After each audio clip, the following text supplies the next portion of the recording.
Business Law Pas FM bersama Dr. Ricardo Simanjuntak SH LLM.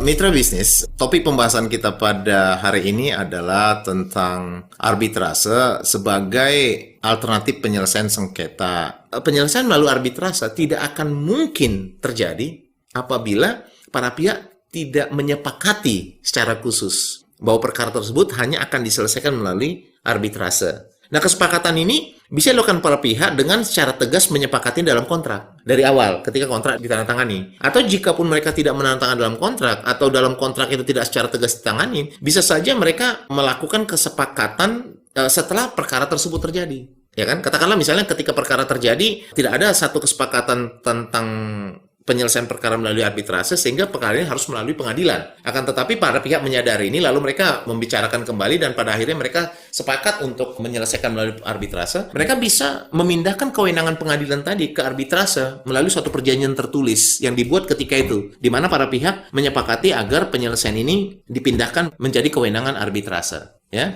itu disebut dengan fakta kompromis. Jadi ada satu kompromis di sana. Nah, putusan arbitrase itu memang mempunyai basis yang sangat bersifat pribadi.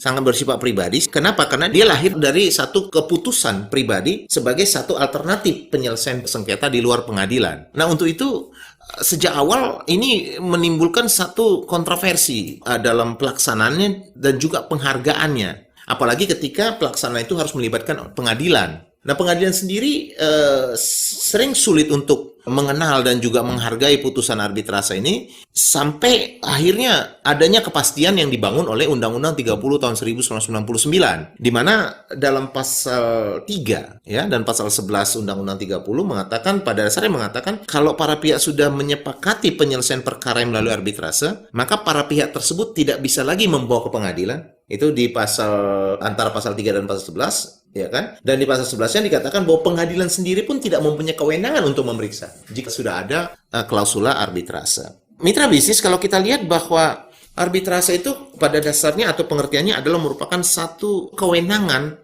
untuk memeriksa dan memutuskan perkara, di mana kewenangan tersebut diberikan oleh para pihak kepada orang-orang yang mempunyai kapasitas yang diakui dan orang tersebut bersifat independen dan mempunyai kemampuan dan kebijakan menyelesaikan sengketa tersebut. Ini yang kita sebut dengan arbitrase ad hoc.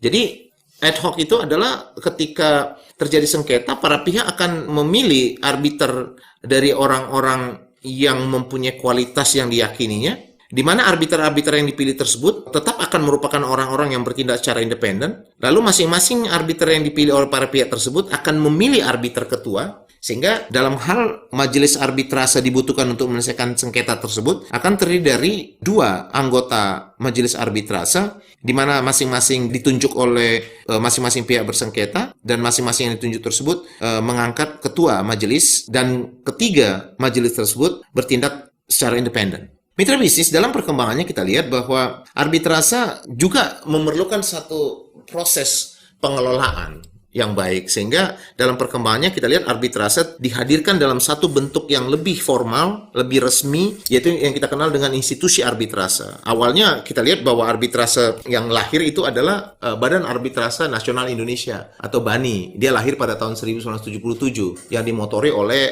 Kadin Indonesia. Jadi yang memotori itu adalah para pelaku pasar sebenarnya, gitu kan? Nah, kemudian dalam proses ini memang BANI secara spesifik mengenai perkara-perkara yang berhubungan dengan aktivitas bisnis, gitu ya. Nah, putusan-putusan ini akan melahirkan satu putusan yang bersifat final, di mana para pihak tidak mempunyai hak lagi untuk melakukan bantahan ataupun melakukan upaya hukum, sehingga dia hanya akan tunduk, dan jika dia tidak tunduk, maka pengadilan akan diminta untuk membantu melakukan eksekusi. Tidak ada banding kalau arbitrase, makanya saya katakan tadi. Ya, karena kan dasar dari yang seperti katakan pada awal, bahwa dasar dari kenapa proses berperkara di pengadilan Indonesia itu panjang, selain dari tentunya banyak waktu yang tidak dilaksanakan secara efisien oleh hakim, tapi memang hukum acara sendiri kan memberikan hak bagi para pihak, siapapun itu, untuk yang berperkara tentunya, untuk melakukan upaya hukum, banding, kasasi, ataupun upaya hukum khusus peninjauan kembali.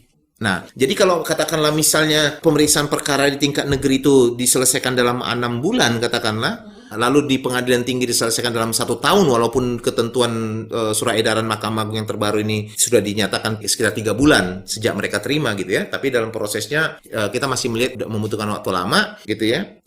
Lalu kemudian dia katakanlah 1 tahun atau 1,5 tahun di Mahkamah Agung untuk kasasi, katakan 1 tahun atau 1,5 tahun untuk PK, ini kan bisa kan sekitarnya kan hampir 4-5 tahun untuk menyelesaikan satu perkara dari tingkat pengadilan negeri sampai Mahkamah Agung. 5 tahun, 6 tahun.